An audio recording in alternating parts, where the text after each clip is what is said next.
Okay? O, start. First gear. Then go tayo. Shifting up, shifting down. Yung procedure na gagawin namin na. Okay? Go. Waiting. Then go.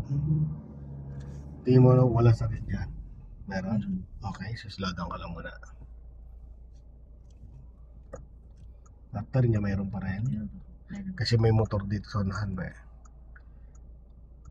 Pagkalagpas, posisyon ka lang doon. Okay, go. Meron? Alis na rin naman to. Sige lang. Okay, so shifting up, shifting down yung gagawin natin mama. So go ka, palagpasin mo ng 20. So dito ka lang sa lane na to. Palagpasin mo ng 20. Then second gear. Go. Yan. Then release, pakagat, then go. No. Gas ka pa. Ngayon pabagsakin mo naman siya ng 10. Slow down ka. Pag nag 10, first gear. Mabilis. First gear agad.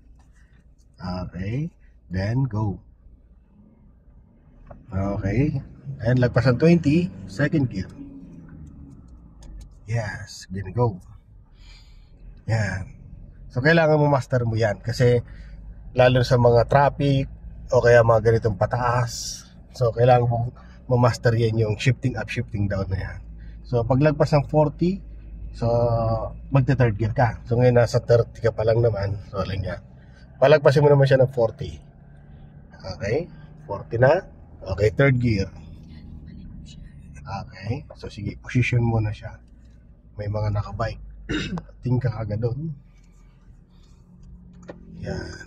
Okay. Then balik ka na lang ulit dito sa lane na to. Para maaral natin yung shifting up, shifting down na yan. Palagpas ng 40. Third gear. Okay, then go. Then alalay ka lang. Slow down, pabagsakin mo naman siya ng 20. Okay, then second gear. Yan, then go, gas.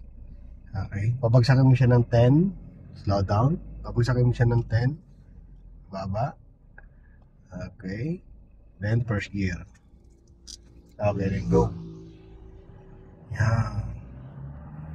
Paglagpas 20, second gear.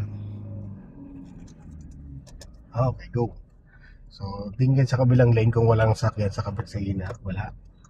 Posisyon ka sa inner lane. Diretso lang. Paglagpas ng 40 yan, mag third gear ka. Yeah, third gear.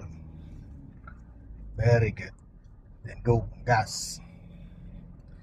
Yan. So, ano pali tayo ng posisyon na maganda. No? Dito tayo sa outer, pasok sa outer para maaral din natin shifting down.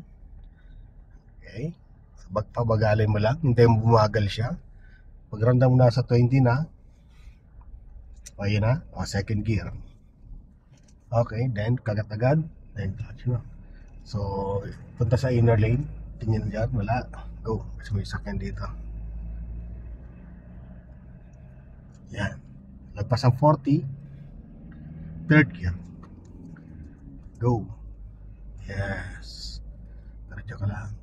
So, yung exercise na kahit wala sa posisyon, yung sakyan mo nasa medyo tabingi siya, kaya mong mag-shift ng gear.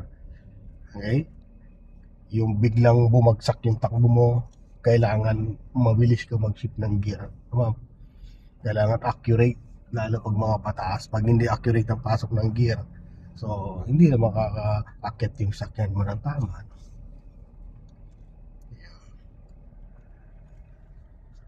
Diretso lang, ma'am.